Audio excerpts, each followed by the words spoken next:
Predican, aún predicando prácticamente lo mismo año tras año, es nueva, porque la palabra de Dios es viva. No es un mensaje dado por un hombre a los hombres, sino que es un mensaje que viene directamente del mismo Dios. Por eso vamos a recordar nuevamente el nacimiento de un niño pobre en Belén,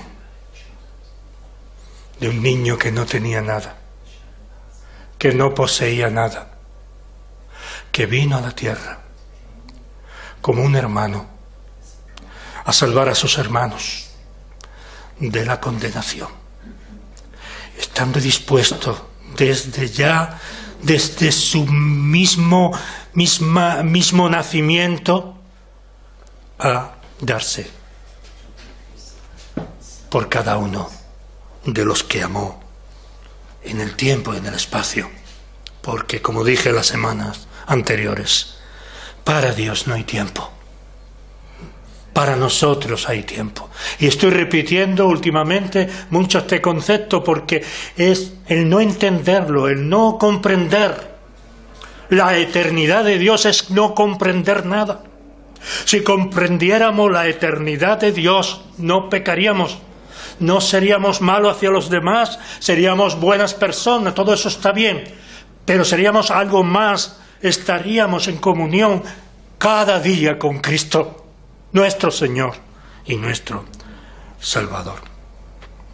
He dicho que hablaremos sobre un niño pobre, un niño que nació en Belén, de Judea, que los mismos profetas llegaron a decir: tú, Belén, Efrata, de las más pequeñas, y añado de las más pobres, de la más denostada ante los judíos tan puros en su Jerusalén. Por eso fue un niño, como cualquiera de los pequeñitos de nuestros nietos, fue un niño que no tuvo nada, y por no tener nada no tuvo ni tan siquiera dónde recostar su cabeza. Por eso nosotros podemos volver atrás en nuestra historia. A veces hay que mirar la historia para comprender el presente, hay que mirar hacia el futuro. No se trata de no volver la vista atrás, sino que muchas veces hay que volver la vista atrás, no en el sentido que Jesús condena tal cosa, sino para ver lo que hemos sido y lo que somos hoy en día. ¿Qué éramos tú y yo? Gente de mi edad o casi de mi edad, unos pobres niños. No teníamos nada. Me acuerdo correr por las calles del centro de Málaga viendo los juguetes y estas cosas propias de niños, pero no teníamos nada. Era un barrio pobre, el de la Trinidad. Casi hambre física, ya en mi generación no tanto.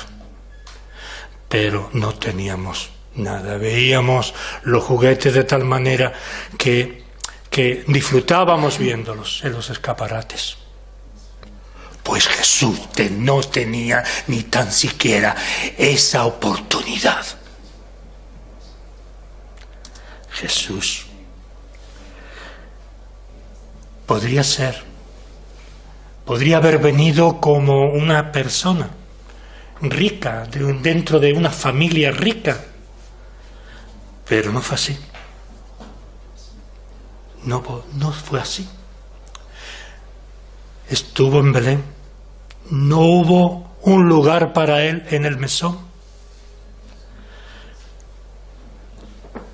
Le quitó el frío los animales que estaban allá, la paja húmeda de aquellos animales. tantas y tantas cosas que no podríamos comprender jamás. Podríamos ver que es una historia triste el nacimiento de Jesús. Después tuvo que huir a Egipto porque lo querían matar.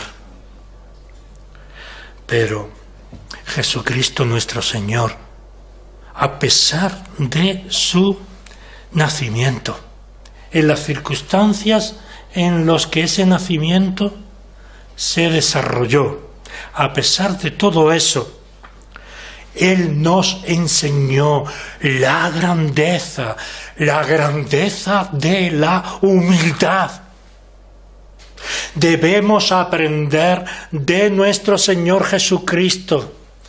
De ahí que la Escritura, a través de varios pasajes, lo diga así: aprended, dice el Señor, aprended de mí, que soy manso y humilde de corazón. La persona que no es mansa y que no es humilde no puede aprender de Cristo.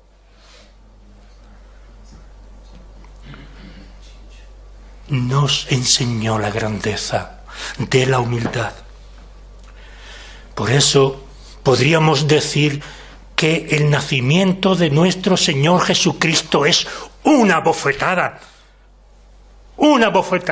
a nuestro engreimiento, a nuestra grandeza espiritual que solo está en nosotros, en nuestra mente, pero no en nuestro corazón. Es como si ya no necesitásemos nada más de Cristo y necesitamos día a día, hora a hora. Y toda nuestra grandeza vendrá a ser nada, dice el Señor en su palabra. Con otras palabras, claro está. El inicio de este Evangelio de San Mateo empieza con una genealogía muy larga, que va desde Abraham hasta José, el esposo de nuestra hermana, la Virgen María. Empieza este Evangelio con esa genealogía desde Abraham y hasta encontramos en ella una perfecta relación de la estirpe de nuestro Señor Jesucristo. Desde Abraham hasta el nacimiento del Señor Jesús. De manera que hay algo curioso que a veces, no sé si os habéis dado cuenta al leer las Escrituras, que hay 14 generaciones desde Abraham hasta David. Y vuelve a haber otras 14 generaciones desde David hasta la deportación a Babilonia. Y hay otras 14 generaciones desde la deportación a Babilonia hasta Cristo. 14. Esta palabra mágica. ¿Para qué? Para que conozcamos que no es pura casualidad.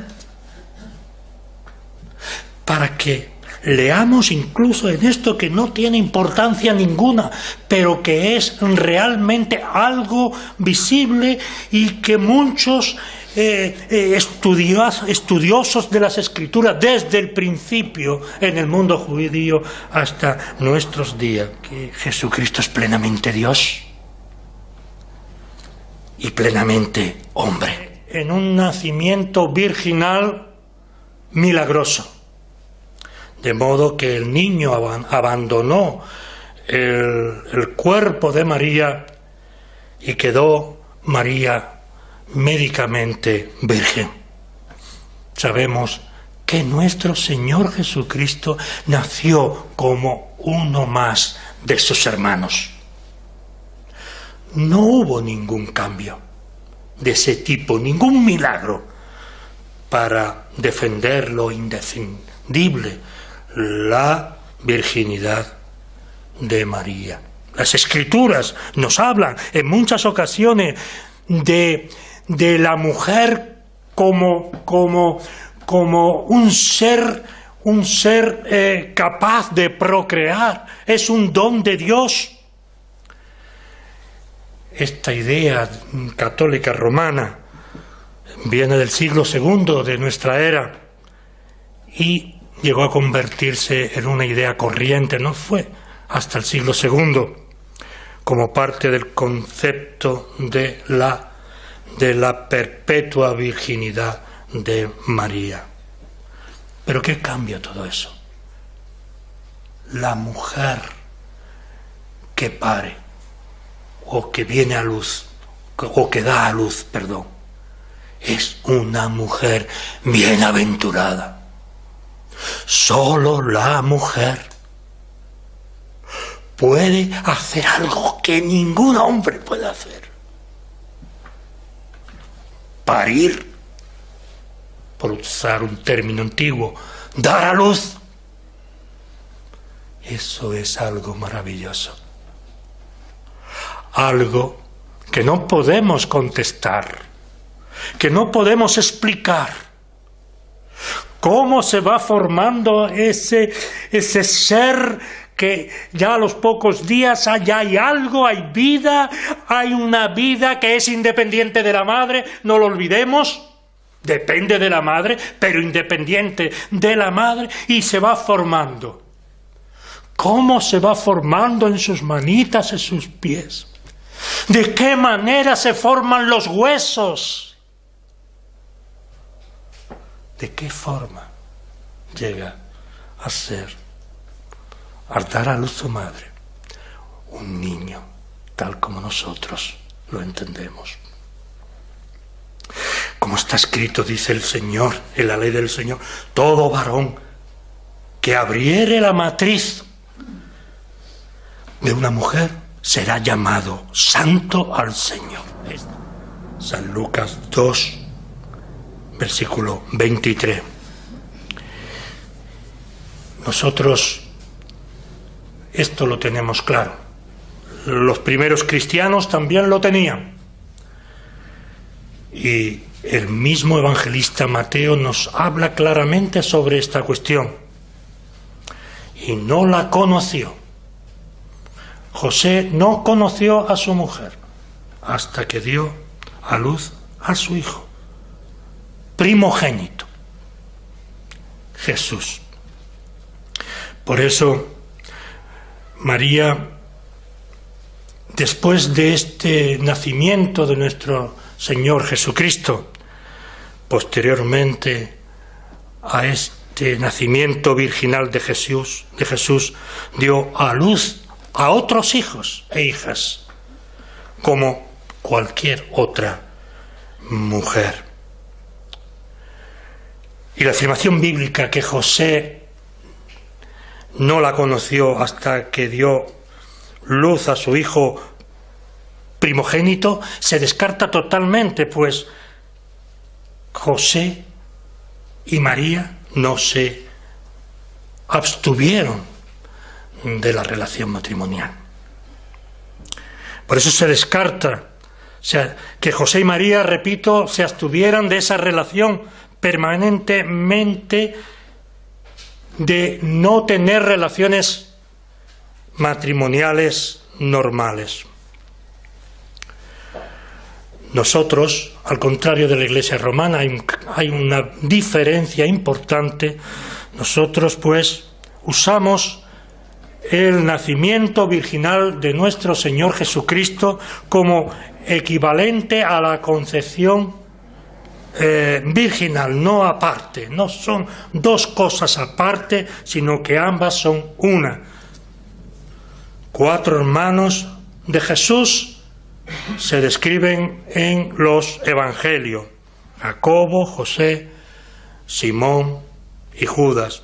Lo importante es que Jesucristo nació conforme a las Escrituras, que Jesús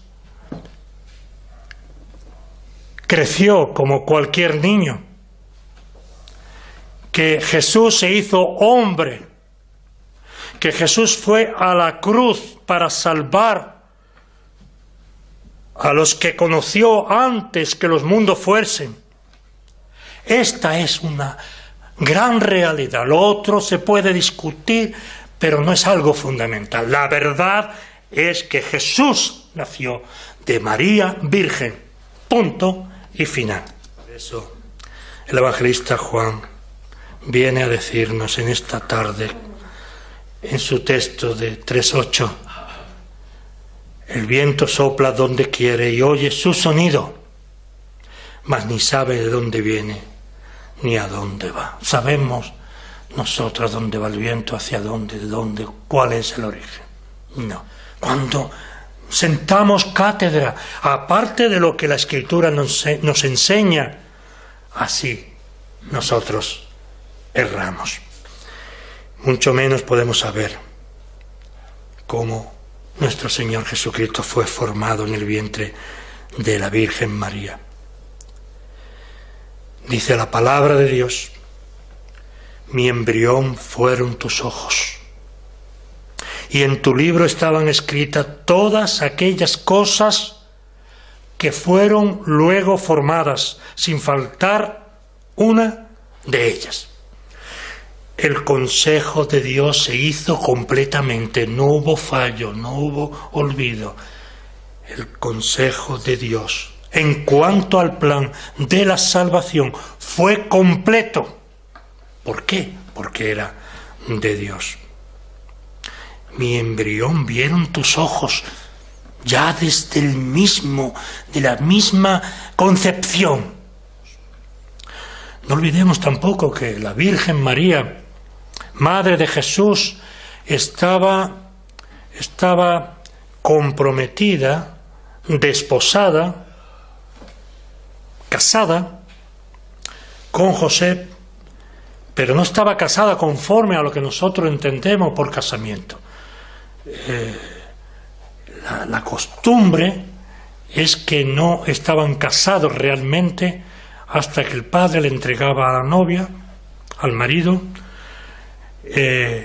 y según la costumbre no estaban conviviendo juntos. Y además tenemos en el día de hoy que hay países que todavía conserva este tipo de casamientos. Desde niños los casan, los desposan, mejor dicho, son marido y mujer, pero no conviven hasta que llegan, como mínimo, a la pubertad. Eso está pasando hoy en día. Están casados, comprometidos, pero no se completa ese casamiento hasta que se junta la carne. ¿Y quién se ha desposado con mujer y no la ha tomado? Dice aquí el Señor en Deuteronomio, diciéndonos que existía. Está desposado, no la ha tomado todavía, y sigue el versículo diciendo: vaya, vuélvase a su casa, no sea que muera en la batalla y algún otro la tome. Cristo nació de una virgen, pero de una virgen desposada, que no había tocado todavía a ningún varón. ¿Qué más honor podría tener una mujer judía que estar desposada? Para guardar la honra de nuestra bendita Virgen era conveniente que su concepción quedase protegida por el matrimonio. Dios, nuestro Señor, dio esos recursos a través de José, y así de alguna manera sería justificada ante los ojos del mundo.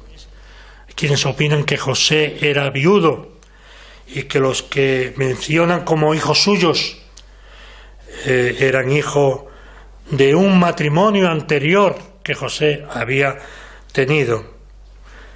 Pero la palabra de Dios no nos da ninguna información sobre eso, ni tampoco motivo. La verdad es que por su juventud ya estaba desposada, estaba comprometido con María. La concepción de nuestro Señor Jesucristo forma parte de esa descendencia prometida en las Escrituras. Que viviesen juntos. Se halló que estaba encinta por obra y gracia del Espíritu Santo. Nosotros podemos entenderlo a nivel humano. Esto suena todo un poco confuso, ¿no? Como mínimo. Pues no. Se trata de en qué Dios nosotros creemos. ¿Es un Dios que no puede hacer ese milagro? ¿U otro? Nació de la carne, es decir, de su propia madre. Por eso, antes que viviesen juntos, se halló que estaba encinta por obra y gracia del Espíritu Santo. Ella conocía el misterio. Ella misma declaró: mi alma se goza en Dios mi Salvador. Ella sentía en lo más profundo de su corazón, en lo más profundo de su interior. Pero ¿cómo convencer a los demás que era inocente? Habría sido tenida por ramera y sentenciada a muerte como tal. Sin embargo, jamás una mujer estuvo en tanto peligro de ser acusada de uno de los peores crímenes de aquel tiempo, el no haber sido para con su marido honrada, honesta. Pero no fue así. Ella estaba consciente, segura de la obra que Dios había hecho en su vida. Ella había sentido en lo más profundo de sí como la obra del Espíritu Santo a través de esa obra se formó aquel embrión que ya desde la eternidad Dios conoció. Por eso era una mujer piadosa, a pesar de su juventud. Es cierto que es una mujer a tener en cuenta, no en el sentido católico romano, pero sí. Fue elegida por Dios para ese maravilloso milagro del nacimiento de Jesús, pero también para que su pueblo recibiese el perdón de los pecados. Ella, repito, estaba segura de su inocencia y por eso María encomendó su causa a su Dios y Señor. ¿Qué aplicación, para ir terminando, podemos hacer nosotros en nuestras vidas ante este testimonio de la Virgen María? ¿Qué harías tú o qué haría yo? Es una pregunta para cada uno de nosotros que tenemos que contestarla delante de Dios. ¿Qué haríamos nosotros? Solamente lo que hizo María. Ella obtuvo para con Dios una total sumisión. Una sumisión completa ante su Señor. No protestó a pesar del peligro, sino que ella entiende las palabras del ángel y la acepta como el don más hermoso que mujer alguna pueda recibir. Quiere el Señor ayudarnos a entender que, al igual que María, que es un ejemplo también para nosotros sepamos, entendamos, comprendamos, aceptemos la voluntad de Dios en nuestras vidas. Ella como mujer, como persona, seguro que tenía sus proyectos de vida. Y quizá, como nosotros en otras situaciones, podríamos haber estado muy preocupados, como ella también los tuvo en cierto momento. Pero a pesar de todo, ella confió en su Dios. Cuando el ángel le dice, bendita tú eres entre todas las mujeres, ella quedó confusa, pero después entendió lo que Dios pedía de sí mismo. Y eso ocurre en cada uno de nosotros. No ese acto, no es igual que María, pero Dios te está pidiendo de nosotros algo que es muy importante: fidelidad y amor. Fidelidad, amor a Dios, fidelidad y amor a la Iglesia, fidelidad y amor. Este es un mensaje de ánimo para cada uno de nosotros. Quizá no lleguemos nunca al mínimo de lo que María era, pero ella era una persona como tú y yo. Es importante que nosotros pensemos en esto. Lo contrario es muerte, es separación, es algo terrible. Estar lejos de Dios por toda una eternidad. Lo importante es que, sabiendo que no podemos hacer nada para evitarlo, pensar, hablar con Dios para que Él nos ilumine como iluminó a María. Ella entendió completamente el mensaje de Dios a su vida. Es importante que nosotros entendamos el mensaje de Dios para tu vida, porque sin eso no vamos a ninguna parte. Ese es el mensaje del nacimiento de Jesús. No vino aquí por venir, vino para salvarte. Vino para darse por ti y por mí. Vino para que comprendiera en su orfandad, en su pobreza, mejor dicho, que era así, para que tú pudieras descubrir las riquezas de la gloria de Dios, para que tú pudieras sentir ese amor de Cristo en tu vida y en mi vida, para que esta historia del nacimiento de Jesús, lo que comporta la historia en sí, lo que hizo nuestro Señor, que no es una historia cualquiera, sirva para que nosotros seamos mejores, para que estemos más cerca de Cristo, porque al final no dejaremos aquí nada, no dejaremos, otros ocuparán estos bancos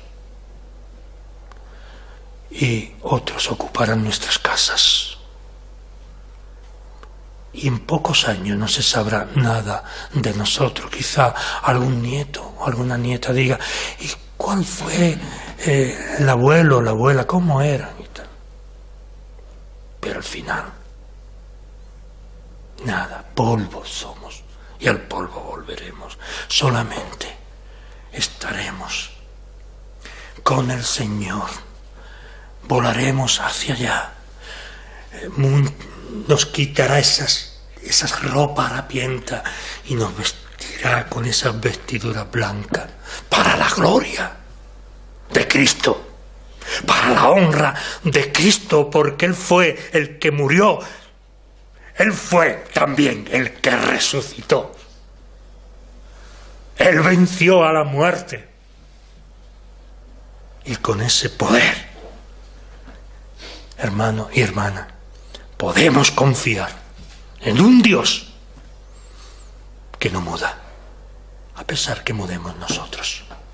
En un Dios que ama, y tanto amó que entregó a su propio Hijo, cosa que nosotros jamás haríamos, porque te amó a ti te amó a ti, te conoció a ti, en esa inmensidad del tiempo de Dios, en esa eternidad. Quiere el Señor ayudarnos a entender todo esto. Que el Señor os bendiga.